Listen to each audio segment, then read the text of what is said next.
Love has always hurt, but as a cultural sociologist, I'm mostly interested in how it hurts differently.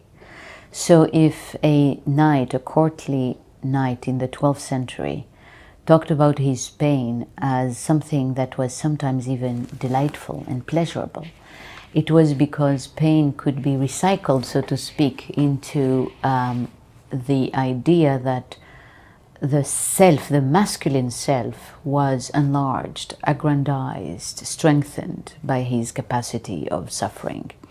Now today we don't live in a culture, secular culture is one that does not deal well with suffering, in the sense that there is no place, there is no room for suffering.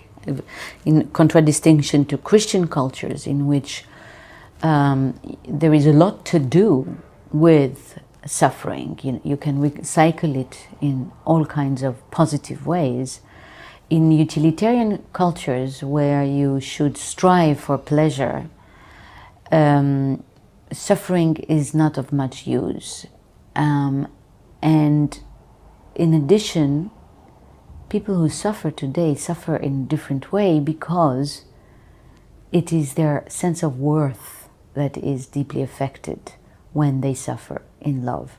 So they're not going through some rituals of suffering to prove their character to themselves, as in the past. This was one of the functions of romantic suffering. It was to prove to yourself your character.